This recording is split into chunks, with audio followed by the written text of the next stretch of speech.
Hello दोस्तों, राहत इंदौरी के शेर की कुछ पंक्तियां हैं। वो कहते हैं, झूठ से सच से जिससे भी यारी रखे, आप तो अपनी तकरीर जारी रखें। बात मन की कहे या वतन की कहे, झूठ बोले तो आवाज भारी रखे। अब इस देश में ऐसा ही कुछ हो रहा है दोस्तों। झूठ का बोलबाला है और सच बोलना मना है।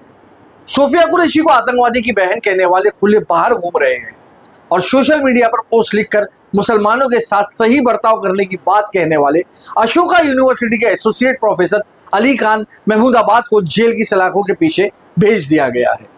ये सब जब हमें अजीब लगने लगता है, हम सोचते हैं कि ऐसा कुछ भी हो सकता है, तो सरकार ऐसा कुछ कर देती है जो और भी ज्यादा वाहियात हो जाता है, जिसके बाद आप मैं सब सोच में पड़ जाते हैं आखिर हो क्या रहा है।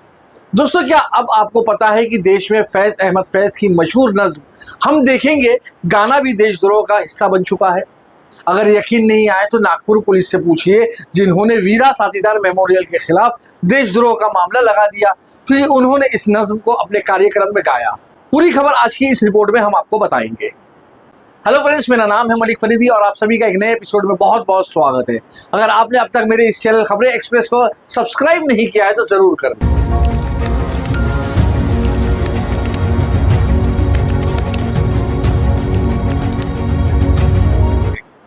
दोस्तों, सबसे पहले आपको पूरा मामला समझाते हैं। 13 मई को नागपुर में एक कार्यक्रम किया गया। ये कार्यक्रम एक्टर और एक्टिविस्ट रहे वीरा साथीदार की याद में किया गया। अगर आपने मराठी फिल्म कोर्ट देखी है तो आप वीरा साथीदार को जानते हैं।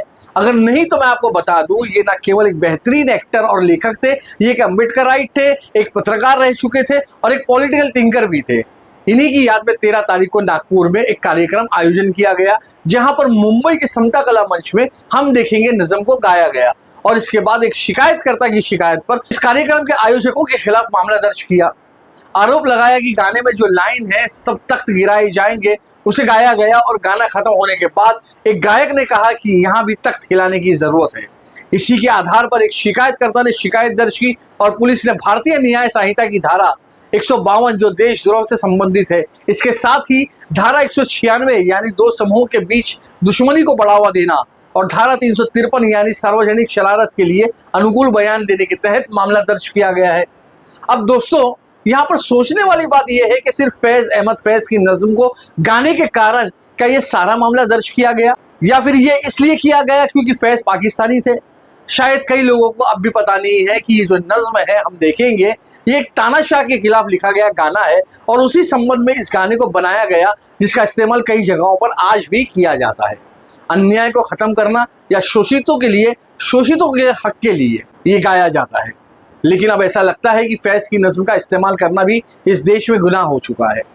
भारत पाकिस्तान के बीच जारी युद्ध के बाद अब जहां कई लोग को फैज नागवार गुजर रहे हैं, तो वहीं क्या उन्हें कश्मीर पर विवादित बयान देने के वाले शाहिद आफरीदी के साथ अनुराग ठाकुर के साथ 1 साल पहले की तस्वीरें याद नहीं है? क्या उसी रो में अनुराग ठाकुर के साथ अमित शाह के बेटे और आईसीसी के अधिकारी जय शाह नजर नहीं आते?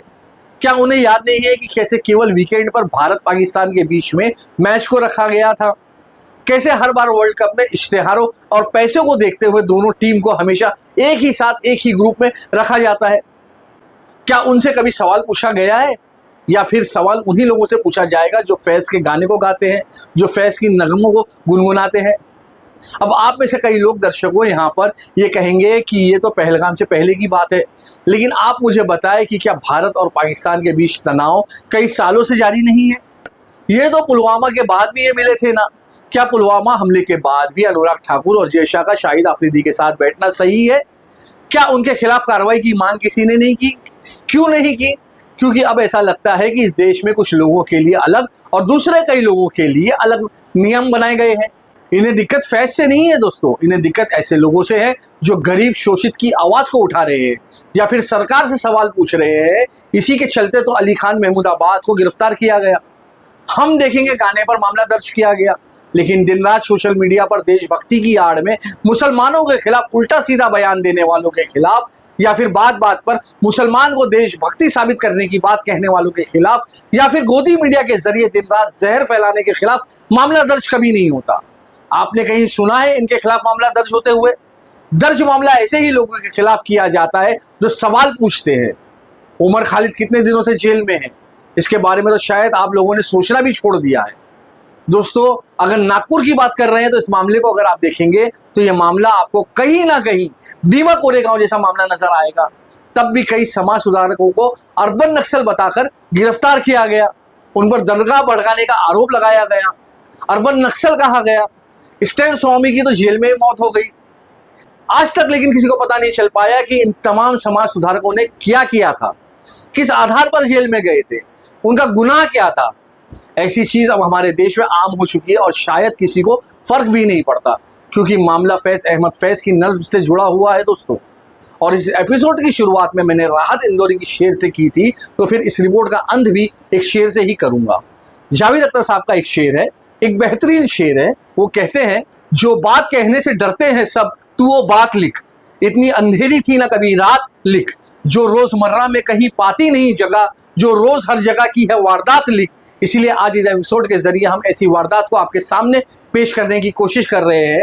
इसी तरह की वारदात अब रोजमर्रा की जिंदगी में हर जगह देखने मिलती है, लेकिन शायद इसके बारे में लोगों ने लिखना बोलना बंद कर दिया है। हम हमारे चैनल के जरिए वही करने की कोशिश कर रहे हैं। फिलहाल इस वीडियो में इतना ही दर्शकों।